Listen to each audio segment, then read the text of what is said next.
بسم اللہ الرحمن الرحیم۔ السلام علیکم۔ آج کا ہمارا ٹاپک ماہ ربیع الاول کے مہینے کی فضیلت اور واقعات اور برکات۔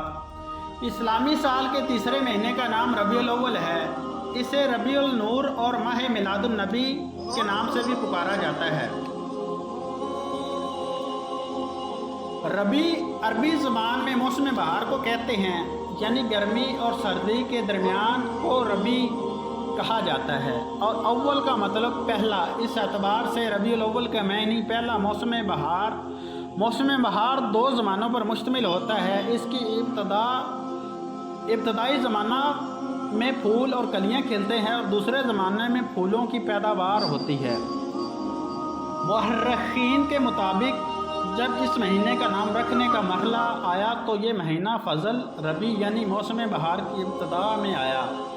اسی بنا پر اس کا نام ربیع الاول رکھا گیا، جبکہ دوسرے زمانے کو ربیع الاخر یعنی ربیع الثانی کے نام سے موسم کیا گیا۔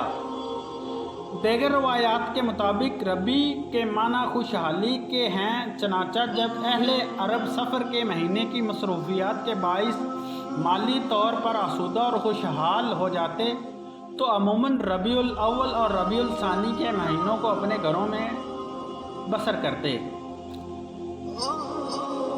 ایک اور روایات کے مطابق ربیع الاول ارتبا سے نکلا ہے، جس کا معنی موسم بہار میں قیام کرنا، چونکہ اہل عرب اس مہینے میں سفر کرنے کے بجائے موسم بہار کے ایام گزارنے کے غرض سے خصوصی طور پر اپنے گھروں میں قیام پذیر ہوتے تھے، اس لیے مہینے کا نام ربیع الاول رکھا گیا۔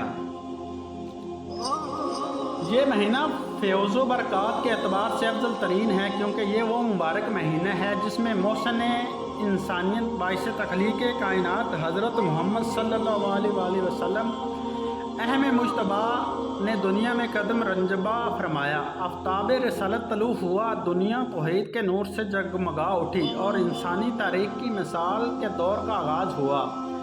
تاریخ اسلام میں ربیع الاول کا مہینہ ماہ وصال کی پوری تاریخ میں ایک منفرد وحیثیت رکھتا ہے۔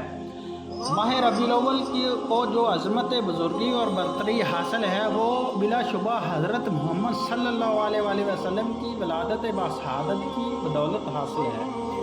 اسی بنا پر اولیاء کرام آپ صلی اللہ علیہ وآلہ وسلم کی ولادت مبارک کو ماہ ربیع الاول کا ایک اہم ترین واقعہ قرار دیتے ہیں، اور اسی مبارک سعد کی بدولت اس مہینے کو بہار کے نام سے موسوم کرتے ہیں۔ آپ صلی اللہ علیہ وسلم کی دنیا میں تشریف آوری عالمی تاریخ کی عظیم ترین انقلاب کا سبب ہے، جس کے باعث کائنات کی ایک نئی جہت، ایک نیا موڑ اور فلاح کا مرانی کا ایک نیا دستور عطا کیا گیا۔ بنی نوح انسان کو جینے کا طریقہ اور زندہ رہنے کا سلیقہ عطا کیا گیا۔ اسی ماہ مبارک میں آپ صلی اللہ علیہ وسلم کا نکاح حضرت خدیجہ سے ہوا۔ آپ صلی اللہ علیہ وآلہ وسلم نے مدینہ منورہ کی طرف ہجرت فرمائی اور اسی ماہ میں قباء کے مقام پر پہنچے۔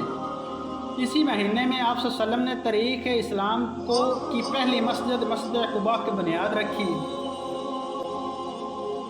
اسی ماہ مبارک میں آپ صلی اللہ علیہ وآلہ وسلم نے مسجد